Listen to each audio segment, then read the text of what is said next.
Harga lantai 1,500 yang telah diumumkan baru-baru ini. Saya kesian petani Kedah dengan Perlis tak ambil padi, tak ada. Tidak ada pergerakan hari Jumaat, hari Sabtu. Saya round.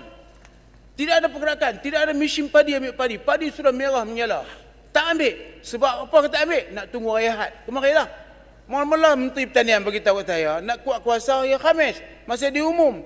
Tapi PMB kata hari Ahad semua orang tidak ambil padi. Saya kemarin Raya Rendah orang ambil padi, hari ini pun ambil padi sebab nak ambil harga lantai RM1,500. Yang Berhormat, saya nak kena sebut sikit Yang Berhormat, untuk malam yang Berhormat sewa padi sekarang ni RM1,000 ataupun RM1,200. Nak tanam padi, ni kebanyakan dibuat oleh Bangla dan juga Rohingya, RM600 serolong.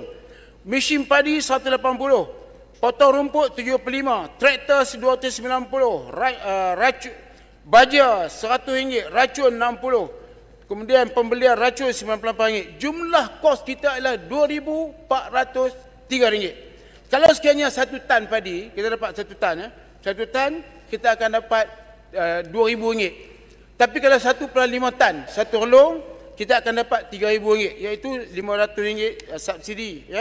Jadi pendapatan satu musim petani ialah RM597 satu rolong untuk 1,5 tan.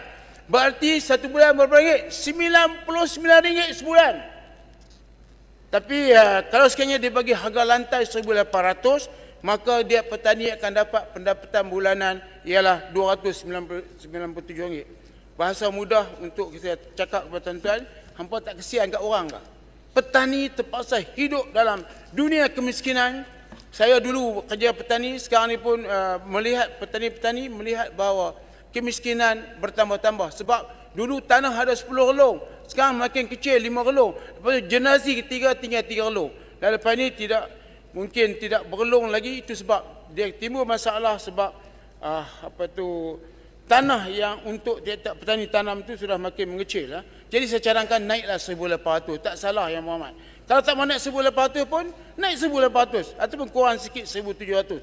Tapi jangan kurang sehingga pendapatan mereka bawah RM100 sebulan. Tak manis